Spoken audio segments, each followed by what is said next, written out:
여러분 안녕하십니까? 오늘 이사야서 공부하는 시간입니다.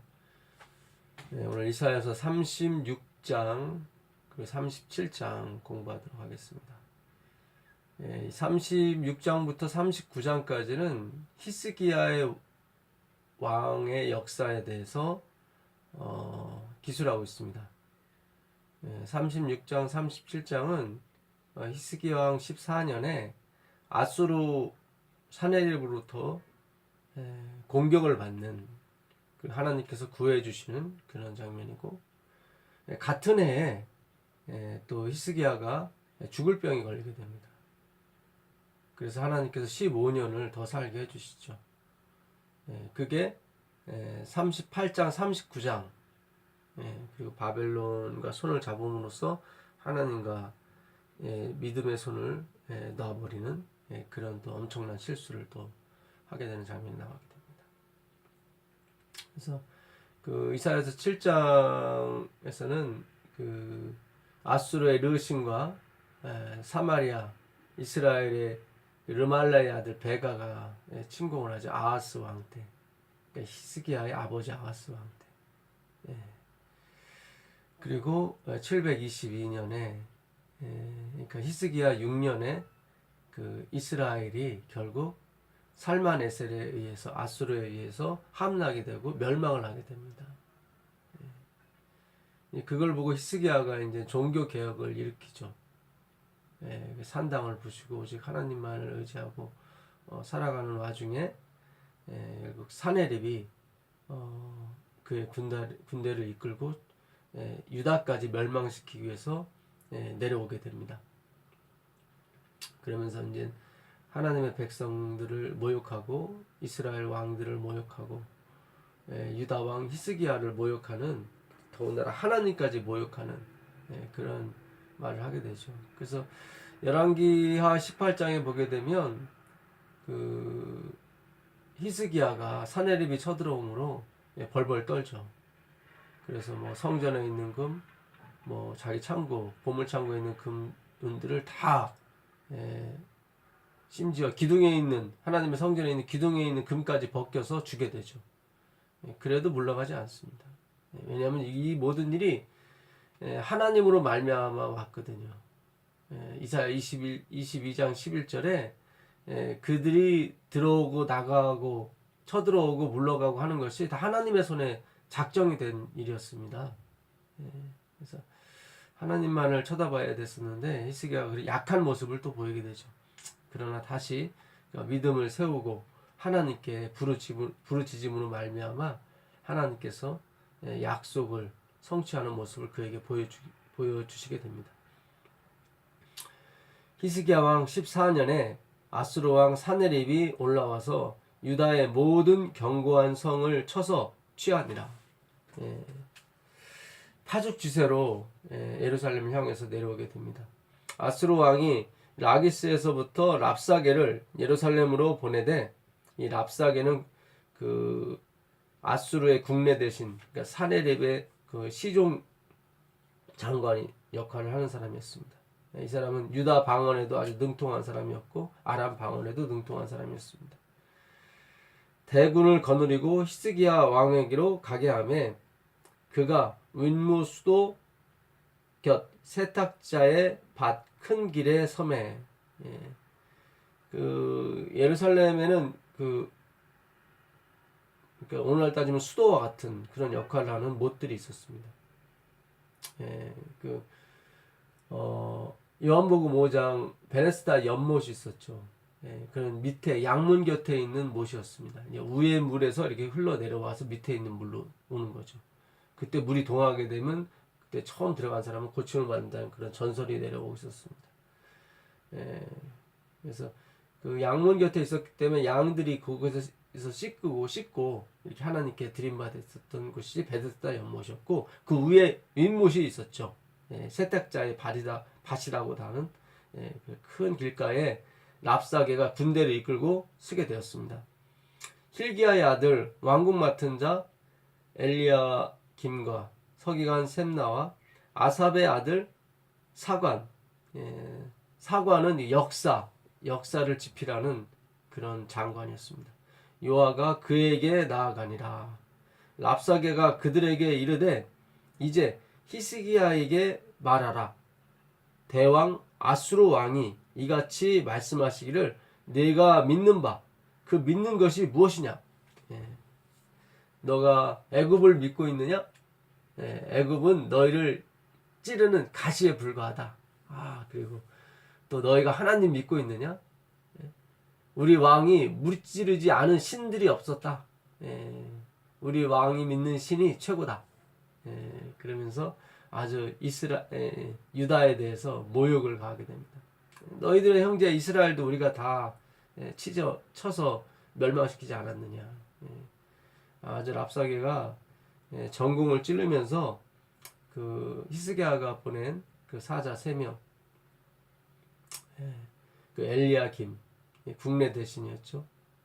궁정 일을 맡아보는 사람이었고, 서기관 셈나, 서기관은 성경을 필사하는 사람이었습니다. 그 다음에 사관 요아 앞에서 아주 입에 담지 못할 그런 모욕적인 언사를 진행합니다. 그것 중에 하나가 그 12절이에요. 12절을 보시면 랍사게가 이르되 내 주께서 이 일을 내 주와 내게만 말하라고 나를 보내신 것이냐? 그러니까 국내 대신 그 엘리야김과 서기관 셈나 그리고 사관 역사학자 그 요아가 부탁을 하죠. 제발 우리가 그 아람어를 알고 있으니까 그 우리 왕이나 우리 민족 그리고 하나님을 모욕하는 말은 아람어로 해라. 그러니까 그러면 백성들이 듣지 않고 우리만 들을 수 있다. 그래도 충분히 왕에게 전달할 수 있지 않느냐. 굳이 백성들에게까지 전해서 우리를 모욕 줄 필요가 뭐가 있느냐 하면서 사정을 하죠. 그랬더니 그 랍사게가 아람 말로 하지 않고 유다 방언을 잘한다고 그랬죠. 유다 방언으로 계속 말하는 것입니다. 내가 너에게 말하는 것이 뭐 너와 네 왕에게만 말하는 것이냐? 아니다. 네 민족들도 다 들으라고 하는 것이다. 너희와 함께 자기의 대변을 먹으며 아이고 아주 심한 말을 하죠. 자기의 소변을 마실 성 위에 앉은 사람들에게도 하라고 보내신 것이 아니냐 하더라. 그러니까 이 백성들을 짐승만도 못한 사람으로 비유하고 있는 것입니다. 자기의 그 대변 똥을 먹고 자기의 오줌 소변을 먹는 그런 백성들에게 고하라고. 그러니까 히스기야 왕을 비롯해서 국내 대신 엘리야김, 셈나, 요아 이런 사람들이 다 아주 짐승만도 못한 그런 사람으로 랍사게가 사내립이 이렇게 비유하는 것입니다. 그러면서 이제는 또 하나님에 대해서 그들이 모욕을 하게 되죠. 18절에 보시면 혹시 히스기야가 너희에게 이르기를 여호와께서 우리를 건지시리라 할지라도 속지 말라. 열국의 신들 중에 자기의 땅을 아수르 왕의 손에서 건진 자가 있느냐? 봐라. 이스라엘도 그랬고 또 하마지라는 나라도 그랬고 아르바시라는 나라도 그랬고 이와라는 나라도 그랬고 스발와임도 그랬지 않았느냐. 그들이 믿는 신이 그들을 구원하지 못했다. 하물며 너희일까 보냐 하면서 유다의 하나님 여호와 하나님을 랍사게가 모욕하고 있습니다. 그래서 결국은 아주 이 이야기를 듣고 히스기야는 정말 옷을 찢죠. 그리고 이제 하나님 앞에 나아갑니다. 그리고 이제 다시 사네립 아수르 왕 사네립이 사자를 보내죠. 편지를 보내게 됩니다. 거기서도 아주 모욕을 하게 되고 항복하라고 계속 그럽니다. 그런 와중에 그 히스기야가 그 이사야 선지자 이사야에게 자기 그 국내 대신과 서기관과 그리고 사관 요하를 보내게 되죠. 그래서 하나님께서 약속을 주세요. 내가 그들을 그냥 보내지 않을 것이다. 7절에 보게 되면 37장 7절입니다. 보라 내가 영을 그의 속에 두리니.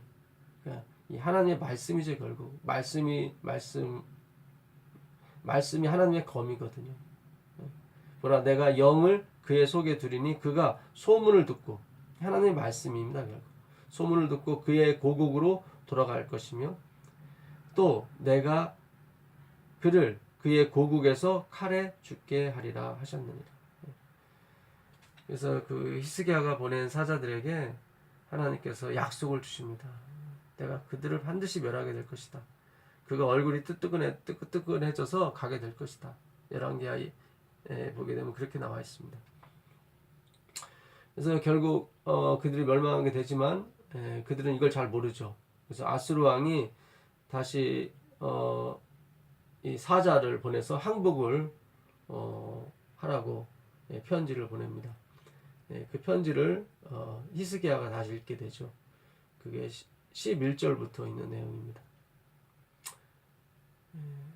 아수르 왕들이 모든 나라에 어떤 일을 행하였으며 그것을 어떻게 멸절시켰는지 네가 들었느니라. 네가 구원을 받겠느냐? 지금까지 우리를 이긴 신이 없다. 너가 믿는 신이라고 너를 구원하겠느냐? 왜냐하면 그 힘 외적으로 봤을 때 그들이 절대적으로 우세했거든요. 18만 5천 명의 대군이 몰려와서 아주 싸움에 능한 사람들이죠. 한 번도 실패해 본 적이 없는, 접은 적이 없는 군사들이었습니다. 이런 것을 눈으로 보이는 것을 믿는 행함으로 만난 의라고 그래요. 자기의 의를 믿고 자기의 실력을 믿고 사는 사람들이죠. 믿음으로 말미암은 의는 자기의 실력과 의를 부인하는 사람들입니다. 그 사람들은 오직 믿는 사람들이에요. 누구를요? 하나님을 믿는 사람들이에요. 자신을 털끝같이도 믿지 않는 사람들이에요.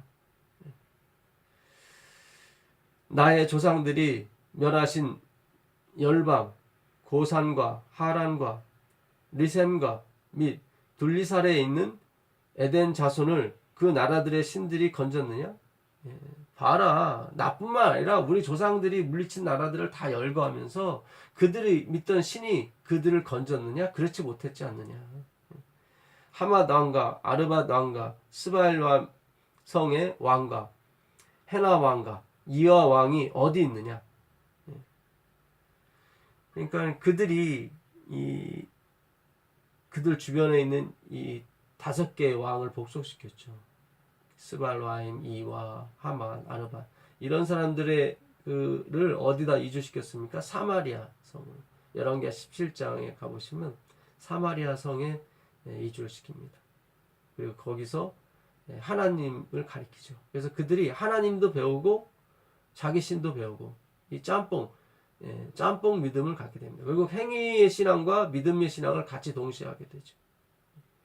이렇게 다섯 민족이 섞이게 되고 하나님의 이 신앙이 섞이게 됩니다. 그게 바로 사마리아성 우물가 여인이 5 남편과 함께 했던 삶이었어요. 근데 그 남편, 지금 있는 남편, 이스라엘 남편도 남편이 아닌 거예요. 6번째까지 그가 다 만나봤지만 진정한 믿음은 없었고 7번째 남편, 바로 예수 그리스도께서 찾아오심으로 말미암아 진정한 남편을 만나게 되고 그가 영원히 목마르지 않는 생수를 얻게 되는 것입니다. 하여튼 사탄은 지금도 하나님 백성 가운데 이 행함 신앙을 섞기 위해서 무단히도 노력하고 있습니다. 자신이 잘 사는 모습, 자신의 실력 있는 모습, 똑똑한 모습을 보여줌으로써 하나님 백성으로 하여금 하나님으로부터 벗어나, 믿음으로 벗어나 행함에, 눈에 보이는 그 물질에, 재물에 귀를 기울게 만들어 놓고 있는 것입니다. 히스기야가 그 사자들의 손에서 글을 받아 보고 여호와의 전에 올라가서 그 글을 여호와 앞에 놓고 하나님께 기도하게 됩니다. 그러면서 하나님께 제발 눈 좀 뜨라고, 귀 좀 여시라고 그렇게 기도를 하죠. 그만큼 히스기야는 하나님과 참 친분이 있었던 것 같아요. 우리는 감히 하나님께 눈 좀 떠보라고 왜 눈을 감고 있느냐고 왜 귀를 막고 있냐고 그런 기도는 우리는 못 드리잖아요. 감히. 근데 히스기야는 참 하나님과 그런 면에서 이렇게 편하게 참 편하게 이 기도를 했던 것 같습니다. 17절에 여호와여 귀를 기울여 들으시옵소서. 여호와여 눈을 뜨고 보시옵소서. 하나님이 다 보시지 뭐 보지 않는 게 있습니까? 하나님 다 들으시죠. 그런데도 왜 귀를 막고 계십니까? 왜 눈을 감고 계십니까? 산헤립이 사람을 보내어 살아계시는 하나님을 회방한 모든 말을 들으시옵소서. 여호와여 아스로 왕들이 과연 열국과 그들의 땅을 황폐하게 하였고 정말 아스로 왕 산헤립이 말하는 것처럼 그들이 가는 곳마다 다 이겼고 그들 앞에 무릎을 꿇지 않은 신이 없고 사람들이 없었습니다. 그 사람들이 말이 맞습니다. 히스기야는 참 어떤 냉철한 지략과 그런 걸 가진 사람 같아요. 그러니까 참 정확하게 그걸 판단을 합니다. 그들의 신들을 불에 던졌사오나 그들은 신이 아니라 사람의 손으로 만든 것뿐이요 나무와 돌이라 그러므로 멸망을 당하였나이다. 정말 아수르 왕한테 그 신들이 무릎을 꿇은 게 아니라 그 하맛, 아르밧, 이와 스발라이 믿던 신들은 다 나무와 돌뿐입니다. 그래서 불에 던져도 그들이 스스로 나오지 못했고 다 타버리고 없어진 것 뿐입니다. 그러나 하나님은 정말 참신이기 때문에 그들이 하나님 앞에 무릎을 꿇어야지 하나님이 그들에게 무릎을 꿇을 수는 없습니다. 이렇게 히스기야가 참 설득력 있는 기도를 하게 됩니다. 우리 하나님 여호와여 이제 우리를 그의 손에서 구원하사 천하 만국이 주님만이 여호와이신 줄 알게 하옵소서.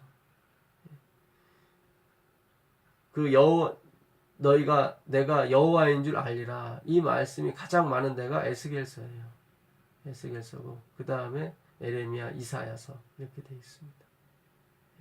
항상 백성들이 어려움에 있을 때 하나님은 영웅으로 등장하시죠. 오늘 우리의 삶에도 마찬가지입니다. 우리가 삶의 코너에 몰려있고 어려움의 사각지대에 놓여있을 때 항상 그분이 등장하시게 되죠. 우리가 푸른 초장에 푸른 풀밭에 누워있을 때는 그분은 다 3인칭 희예요. 희. 그러나 내가 사망의 음침한 골짜기를 달릴지라도 해를 두려워하지 않을 것은 그 유로 되어 있습니다. 그분이 아니에요. 눈앞에 있는 당신이에요. 주께서 나와 함께 하심이라 하실 때 그 주께서가 유로 되어 있어요. 나머지는 다 더 로드 히예요. 제 3인칭이었습니다. 오늘도 하나님께서 이렇게 하나님께 도움을 요청하는 오직 주님만이 의시라고 하는 히스기야의 그런 요청에 하나님 응답하십니다. 14만 4천인이 요한계시록 15장에서 부르는 모세와 및 어린 양의 노래도 마찬가지예요. 누가 의롭습니까? 누가 왕입니까? 누가 거룩합니까? 오직 주님만이 의로우시고 거룩하시고 주님만이 옳습니다. 그것이 바로 14만 4천인이 부르는 노래죠. 그러면 나는 어떻습니까? 나의 머리 위에 얹어있는 면류관을 그 발 앞에 던지며 나는 티끌, 헤베 아무것도 아니라고 고백하는 그 백성이 바로 14만 4천인 것입니다. 그게 스스로 낮추는 것이 아니라 우리가 실제로 그렇습니다. 그래서 오늘 우리가 우리 자신이 하나님 앞에서 이 쇠하여지고 점점 작아지는 것이 결국 우리에게 영광이 되고 우리가 하나님 곁에 있는 그런 이유가 되는 것입니다. 그래서 여러분들이 낮아지시는 거 제가 이렇게 낮추려고 막 이렇게 말씀을 드리는 것이 마음에 근심이 안 되기를 간절히 바랍니다. 그렇다고 해서 여러분들이 일부러 낮추고 일부러 나는 죄인이야 막 이렇게 하실 필요까지는 없어요. 말씀이 그걸 그렇게 만들어야지. 또 그렇게 문자적으로 듣게 되면 그것도 행함으로 또 치우치게 됩니다. 그것도 행함 신앙이 되는 거예요. 하나님이 온전히 나를 낮추시고 온전히 나를 부셔줄 때까지 우리는 믿고 기다려야 될 줄 믿습니다. 복음에는 하나님의 의가 나타났다고 그러거든요. 로마서 1장 17절에. 그래서 믿음에서 믿음으로 이르게 한다고 합니다. 그러므로 오직 나의 의는 믿음으로 말미암아 살리라 그랬어요.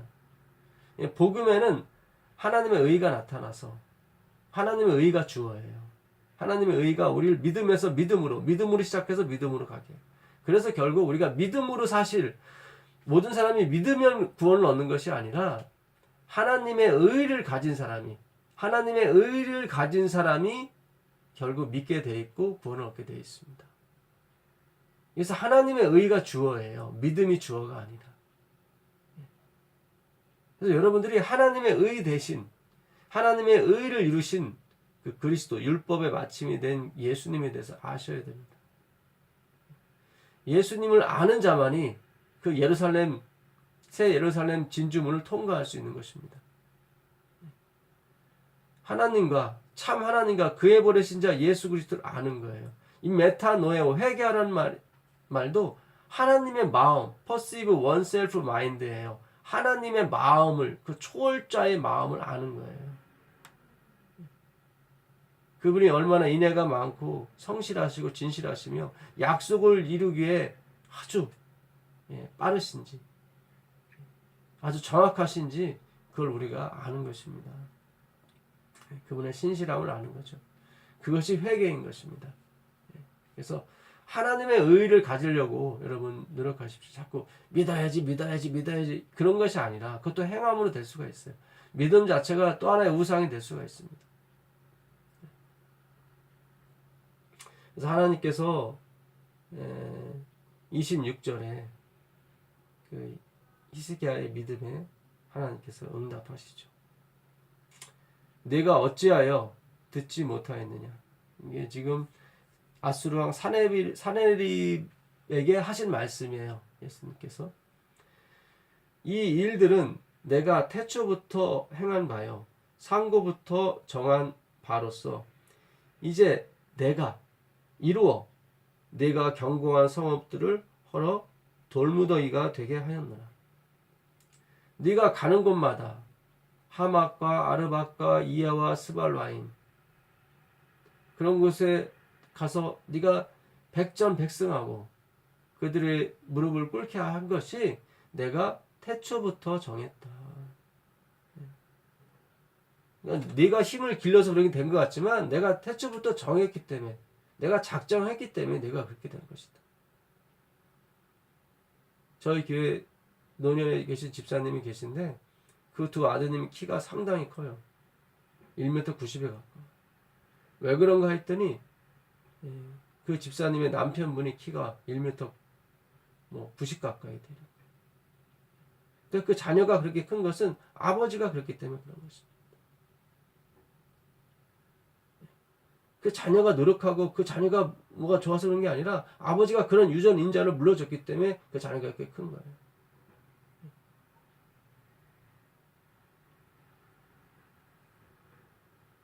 그 마음씨 착하신 분들이 있어요. 마음씨 착하신 분들은 대부분이 그렇습니다. 그 선조가 마음씨가 착했기 때문에 그 착한 마음씨를 받은 것뿐이에요. 다 위에서부터 내려왔기 때문에 내가 존재하는 것입니다. 하나님이 아수르를 그렇게 쓰려고 그렇게 세우셨단 말이죠. 근데 그들은 다 행함으로 갔어요. 자기 본의로 갔죠. 인본주의로 간 거예요. 우리가 똑똑하고 잘나서 스스로 났습니까? 아니죠. 태어났죠. 다 수동태예요. 태어나진 바 된 사람들이에요. 우리는 상고부터 아주 오래전부터 정한 바다. 이걸 하나님의 주권이라고 얘기하는 것입니다. 우리가 한국 사람으로 태어나고 혹은 미국 사람으로 태어나고 혹은 일본 사람으로 태어나는 것은 하나님의 주권이에요. 내가 남자 혹은 여자로 태어나는 것 하나님의 주권입니다. 남자는 여자가 되는 것을 원치 않죠. 자기 성을 가진 걸 다 좋아해요. 저는 여자가 남자가 되고 싶어하는 마음이 있는 줄 알았더니 그렇지 않대요. 여자들은 자기가 여자로 태어난 걸 다 만족하더라고요. 왜요? 하나님께서 그렇게 정하셨기 때문입니다. 이제 내가 이루어 내가 견고한 성읍들을 헐어 돌무더기가 되게 하였노라. 내가 이제 이뤘다. 그 말을 이룬 거예요. 하나님 말씀이 1.1획도 땅에 떨어지지 않고 다 이루게 됩니다. 이사야서 14장 24절에는 나는 생각만 해도 이루어진다 이렇게 말씀하십니다. 하물며 그의 말씀일까 보냐. 하나님은 생각만 해도 이루어져요. 그렇다면 그의 말씀. 하나님을 따르는 백성들은 그 십계명 이 말씀이 다 이루어지게 되어 있습니다. 내가 이루는 게 아니에요. 그분이 정하셨어요. 이 마지막 백성, 하나님의 계명과 예수 믿음을 지키는 자들이에요. 그래서 하나님의 계명을 지키는 사람들이 나오게 되어 있습니다. 그분이 작정하신 겁니다. 구원을 얻으려고 그러는 것이 아니에요. 구원은 오직 하나님 아들 예수 그리스도를 믿음으로 말미암아 그분이 마련하신 의를 가지고 우리가 들어가게 되는 것입니다. 그러므로 그 주민들이 힘이 약하여 놀라며 수치를 당하여 들의 풀같이 푸른 나물같이 지붕 위의 풀같이 자라지 못한 곡초같이 되었느니라. 그냥 낫 앞에 베어지는 풀같이 사람들이 다 픽픽 쓰러진 이유가 내가 너를 그렇게 정했기 때문에 그렇게 된 거다. 제가 아시는 장로님이 고양이가 쥐를 잡는 모습을 봤대요. 근데 고양이하고 쥐하고 딱 그 담벼락 위에서 이렇게 딱 마주쳤는데 글쎄 쥐가 얼음이 되더래요. 얼음. 사실 고양이보다 쥐가 더 빠르거든요. 충분히 쥐가 도망갈 수 있을 텐데 도망을 못 가고 거기서 얼음이 되더래요. 그러니까 모든 동물이 호랑이 앞에서는 그냥 얼음이 됩니다. 얼음이 돼. 예, 이거 하나님께서 정하신 거예요. 정하신 거예요. 우리는 어떻게 정함을 받았습니까? 하나님만을 쳐다보게 정함을 받은 사람들. 우린 사탄 앞에서 어쩔 줄 속절없이 무너지는 그런 존재입니다. 그래서 하나님만이 그것을 물리칠 수 있는 유일한 방패요 요새인 것입니다.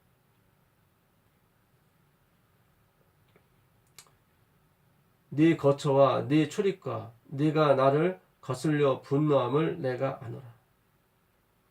나는 네가 들어오고 나가고 어디 살고 무엇을 하는지 나는 다 안다. 하나님이 정하셨기 때문에. 네가 나를 거슬려 분노함과 네 오만함이 내 귀에 들렸으므로 내가 갈고리로 내 코를 깨며 재갈을 내 입에 물려 너를 오던 길로 돌아가게 하리라. 그래서 결국 우리가 구원받을 수 있는 길은 어떤 일을 행함으로 받는 것이 아니라 회개하는 것입니다.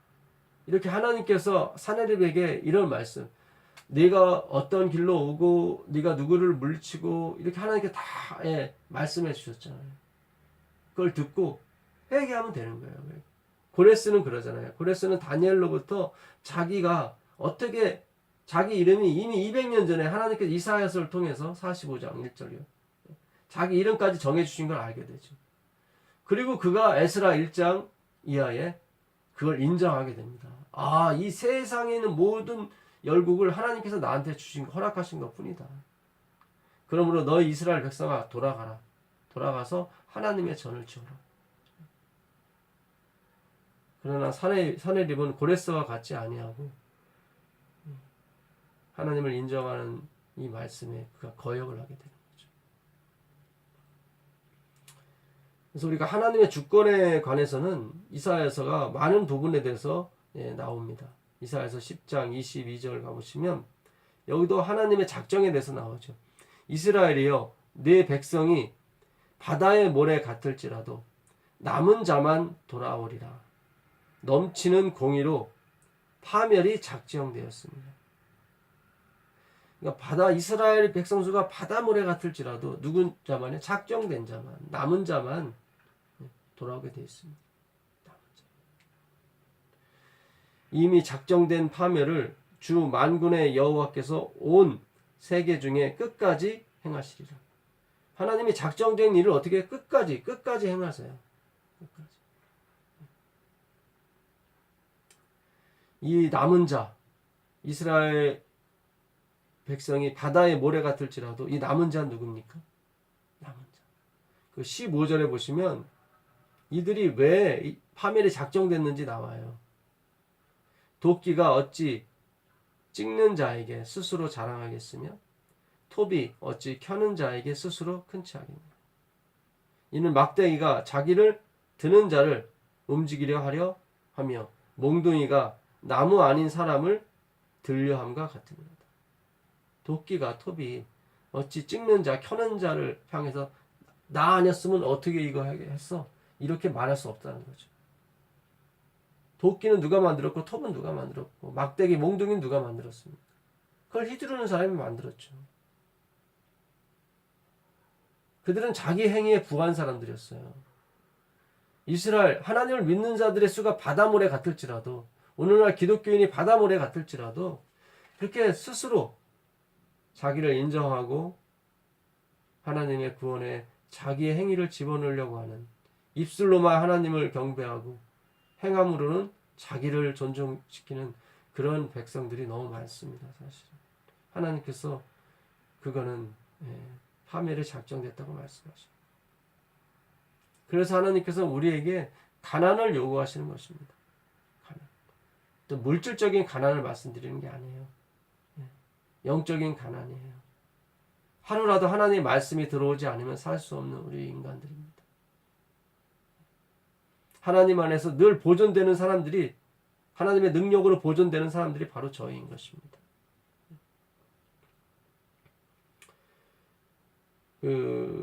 이사야서 25장 4절을 가보시면 주는 포악자의 기세가 성벽을 치는 폭풍과 같을 때에 빈궁한 자의 요새시며 환난당한 가난한 자의 요새시며 폭풍 중에 피난처시며 폭양을 피하는 그늘이 되셨습니다. 하나님은 이 폭풍 중에 이 포악자의 기세로 눌려있는 이 가난한 사람들의 피할 바위고 요새십니다. 그늘 되시고. 아, 나는 톱이다. 나는 뭐 많이 배워서 돈도 많이 벌고 높은 자리에 있다. 그것이 하나님의 영광이 되질 못해요. 그것으로 하나님 사업하는 게 아니에요. 근데 우리는 많이 속고 있고 착각하고 있어요. 나중에 히스기야가 그것 때문에 결국 이스라엘의 멸망을 자초하지 않습니까? 잘 오다가 결국 인간은 의인이 하나도 없어요. 의인은 없나니 하나도 없다.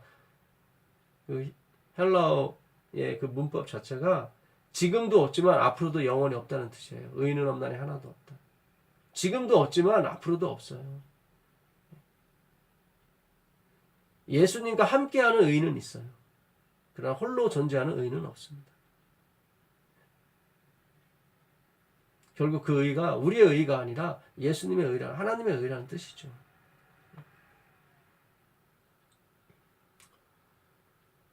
그러나 세상은 이 가난한 사람을 어떻게 합니까? 핍박합니다.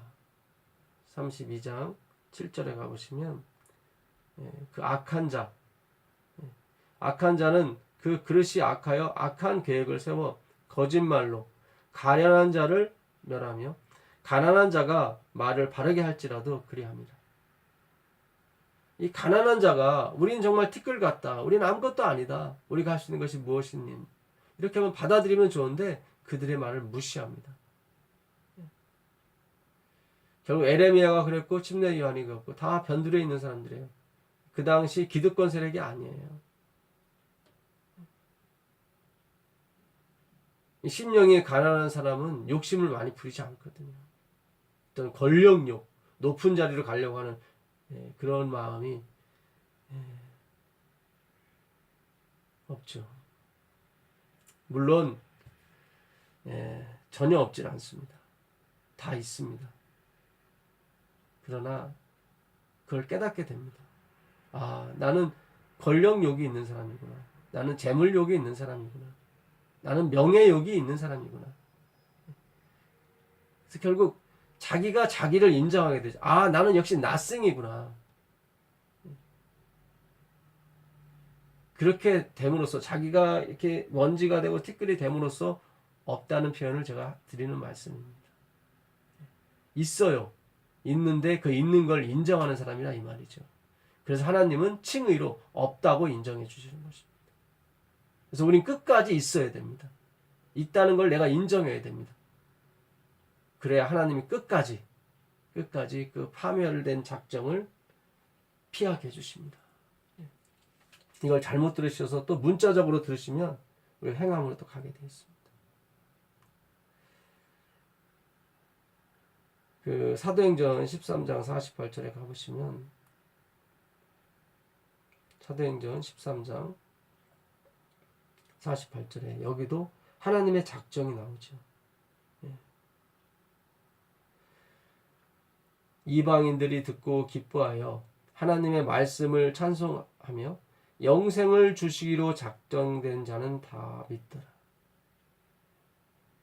여러분들이 지금 예수님을 믿게 된 것은 하나님의 섭리로 믿게 된 것입니다.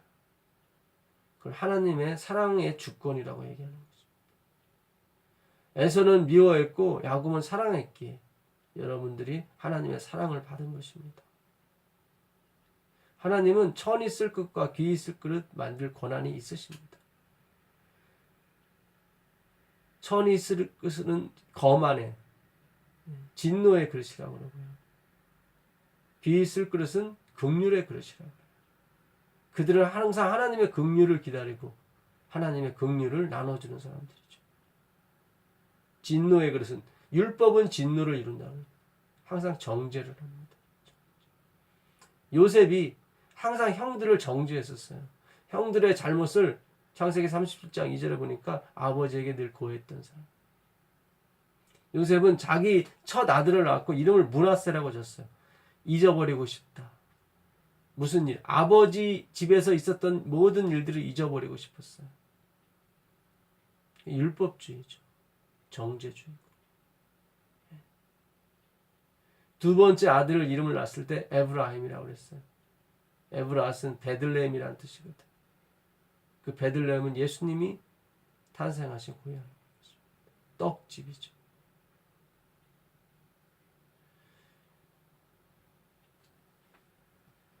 야곱이 축복을 할 때 에브라임에게 오른손을 얹습니다. 왜요? 떡의 집이기 때문에. 예수 그리스도를 상징하기 때문에.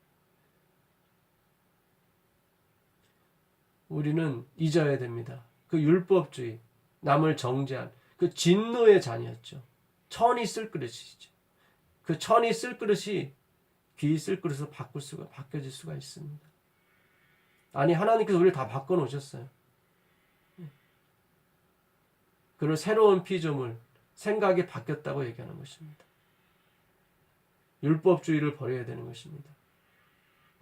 우리는 절대로 율법을 지킬 수 있는 존재가 아닙니다. 그리고 율법을 지킨다 해도 우리에게 구원이 오지 않습니다.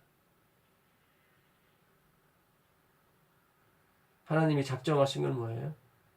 예수 안에서. 에베소 1장 3절을 가보겠습니다. 찬송하리로다. 우리 하나님 아버지 하나님께서 하나님 곧 우리 주 예수 그리스도의 아버지께서 그리스도 안에서 하늘에 속한 모든 신령한 복을 우리에게 주시되 그 창세 전에 그리스도 안에서 우리를 택하사 우리로 사랑 안에서 그 앞에 거룩하고 흠이 없게 하시려고 그 기쁘신 뜻대로 우리를 예정하사 예수 그리스도로 말미암아 자기의 아들들이 되게 하셨으니 이는 그가 사랑하시는 자 안에서 우리에게 거저 주시는 바 그의 은혜의 영광을 찬미하게 하려 하십니다. 하나님께서 우리를 지으신 목적은 뭔가 찬미, 경건의 연습이죠. 유세베리아. 입이 딱 벌려지는 거예요. Respect to the God. 하나님을 향해서 입이 벌려지는 거죠. 하나님이 우리를 위해 세우신 그 계획을 보고 그분의 작정을 보고 우리가 깜짝 놀라는 것입니다. 그걸 찬송이라고 합니다. 찬송. 에피로고스라고 그러죠. 에피로고스. 말씀이에요. 그 말씀을 로고스예요. 로고스. 그 말씀을 보고 말씀을 듣고 놀라는 거죠. 아버지 뜻대로 우리를 예정하셨어요. 어디? 그리스도 안에서. 그리스도로 말미암아. 그러니까 창세 전에 이미 하나님은 당신이 죽으실 것을 다 예고하신 거예요. 예. 그래서 우리를 그 십자가 안에서 그리스도의 보혈 안에서 택하사 우리로 사랑 안에서 그 앞에 거룩하고 흠이 없게 하시려고 우리를 지금 인도하고 계시는 것입니다. 그래서 결국 우리의 최종적인 종착지는 그리스도고 그 그리스도 안은 흠이 없고 거룩한 것입니다. 어떻게 해요? 하나님의 자비와 긍휼로 계속 씻어주시는, 영원히 씻어주시는 거예요. 그분이 영원히 우리를 씻어주시기 때문에 우리가 거룩하고 흠이 없게 되는 것입니다. 그거를 하나님 보호자에서 나오는 생명수, 생명강가라고 부르는 거예요. 예. 하나님이 우리를 하나님 만들어 주셨기 때문에 하나님이 되는 것입니다. 우리가 하나님이 아닙니다. 우린 자꾸 착각하게 되고 엉뚱한 상상을 꿈꾸게 됩니다. 그렇지 않습니다. 영원토록 우린 피조물입니다. 그분의 사랑을 받아야 살 수 있는 존재라 이 말씀입니다.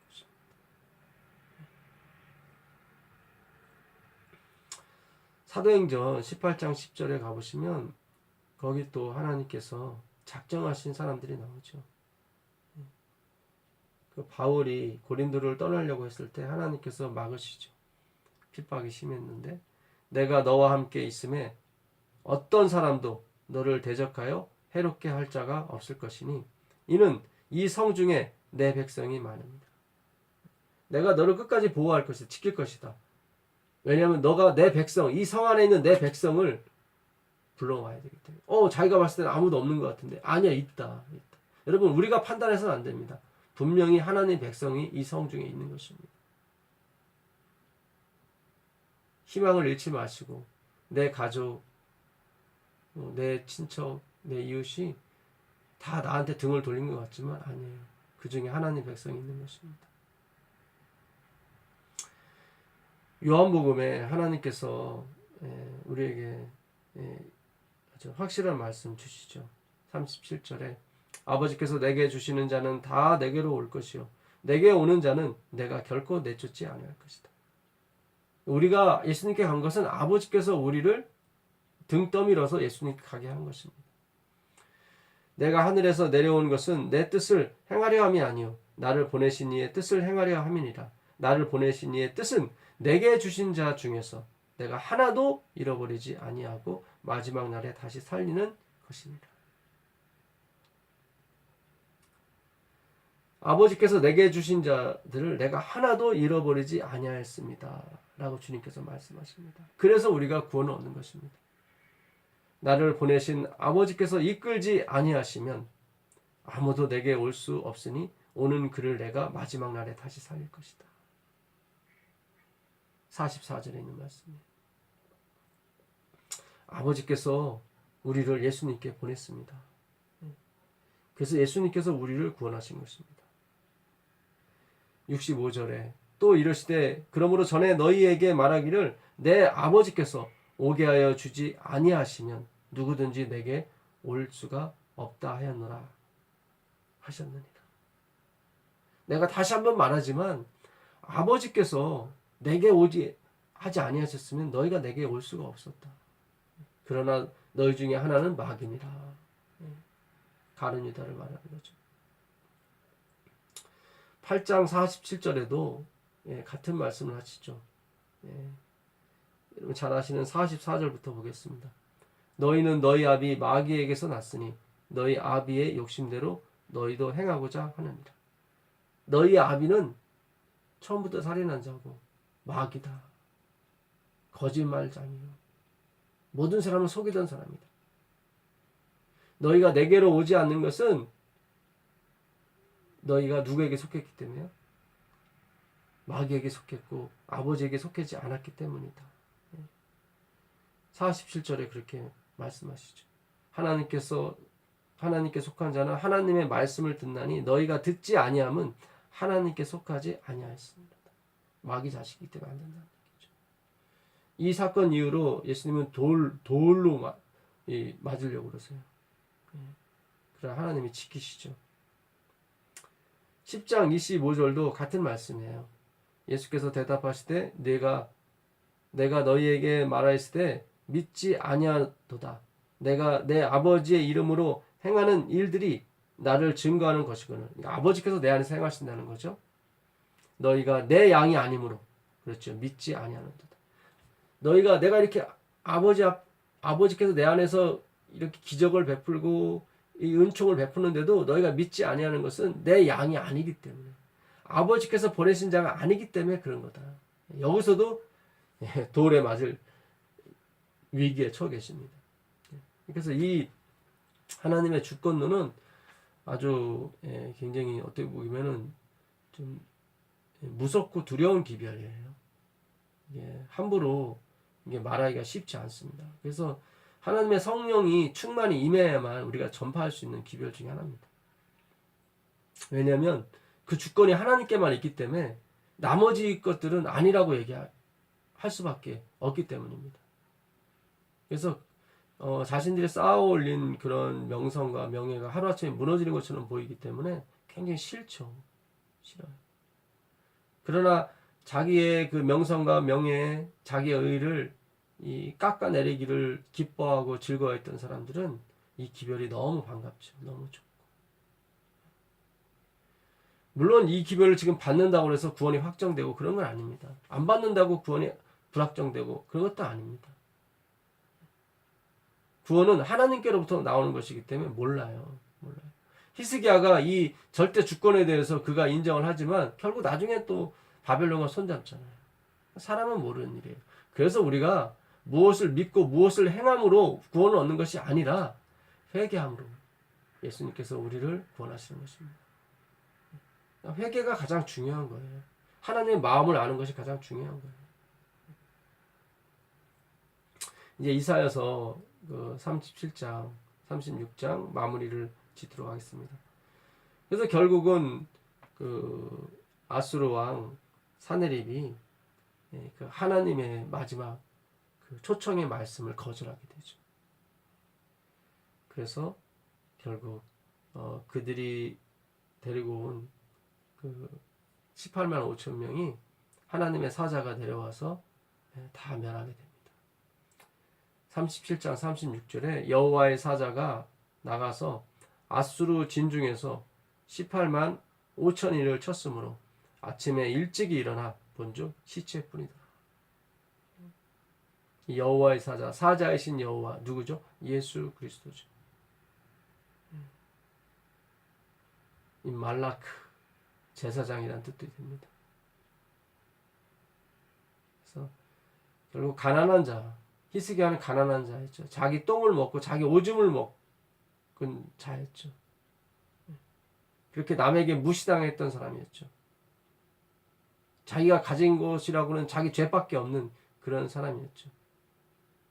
그가 마음을 찢고 옷을 찢고 자기의 가난함을 주님 앞에 통곡했을 때 하나님의 부여하심으로 채워주셨습니다.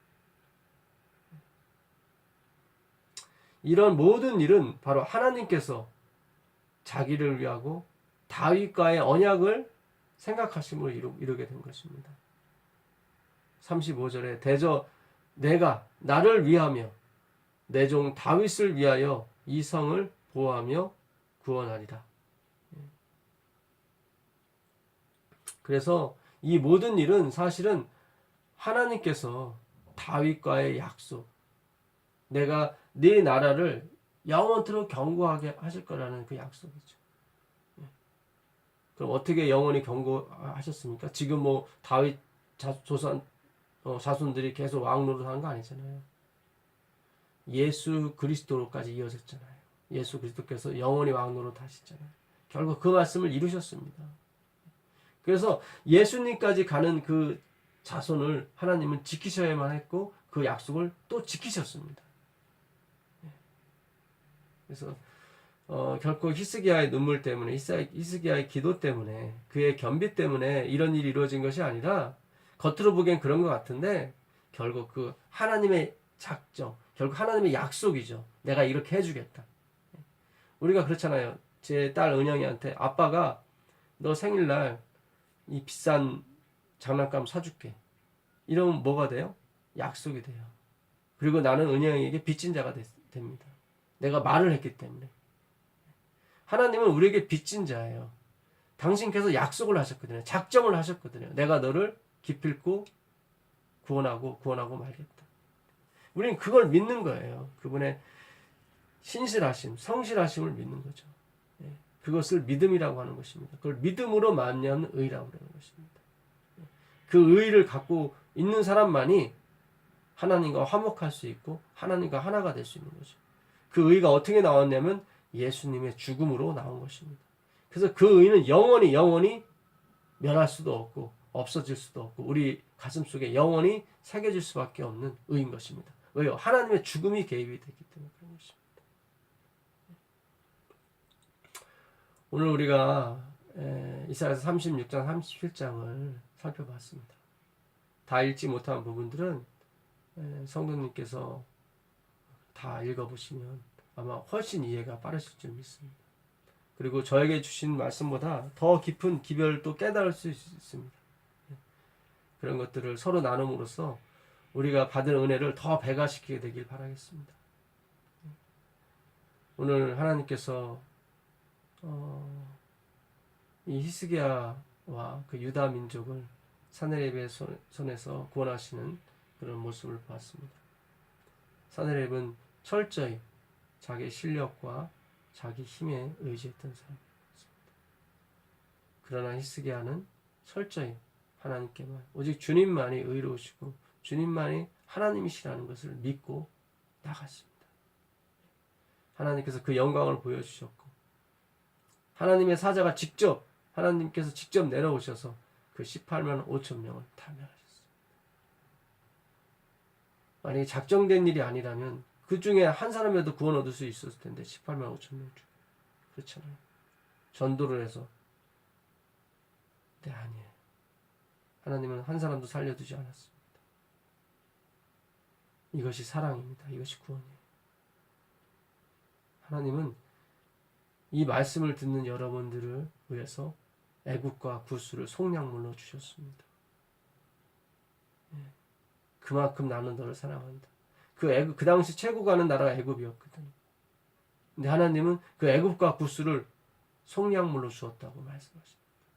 이제 우리가 공부하는 40장 이후에 그 말씀이 나와요. 있을 수 없는 얘기죠. 나보다 더 많이 배우고 나보다 더 훌륭한 그 애굽 사람, 구수 사람들인데 전략 무기도 많고 근데 하나님은 여러분들을 더 사랑하셔서 그러한 모든 것을 다 속량물로 주어버리고 말합니다. 이해할 수 없는 사랑이죠. 왜 나를 이렇게 사랑하시는지, 왜 나를 이렇게 정하셨는지. 은영이를 하나님께서 우리 부부에게 주셨거든요. 왜 주셨는지 모르죠. 우리 자식을 주셨습니다. 우리가 만들어낸 것이 아니거든요. 그래서 우리는 우리 자식들을 사랑하죠. 이것이 하나님과 우리의 운명인 것입니다. 그래서 사망도, 기품도, 높음도, 권세자도, 천사들일지라도 하나님과 우리의 맺어진 이 운명을 가릴 수가 없는 것입니다. 하나님은 어떻게든지 여러분들에게 이 하나님의 사랑을 가르치시고 말 것입니다. 경험으로, 말씀으로 이것이 하나가 되어서 우리 마음밭에 뿌려지게 될 때 30배, 60배, 100배의 열매를 맺음으로 말미암아 하나님께 영광을 돌리고 우리에게는 큰 귀한 기쁨의 열매가 될 줄 믿습니다. 기도하겠습니다. 하늘에 계신 아버지 하나님 감사합니다. 하나님의 주권, 하나님의 운명, 우리와 맺어진 뗄래야 뗄 수 없는 그 운명에 대해서 우리가 배웠습니다. 어려운 부분입니다. 주님께서 가르쳐주지 않으시면 주의 성령이 함께하지 아니하고서는 아름다운 말과 조직적인 말일지라도 설득력인 말일지라도 이 말씀을 깨달을 수가 없습니다. 주여 믿게 하소서. 주여 우리 마음 반에 새겨주소서. 하나님의 사랑이 하나님의 주권임을 깨닫게 하여 주셔서 우리가 그 하나님의 주권을 귀히 여기고 어떠한 사람의 주권도 끼어들지 못하도록 주님 우리 마음 반을 지킬 수 있도록 허락하여 주시옵소서. 예수 그리스도의 이름으로 기도합니다. 아멘.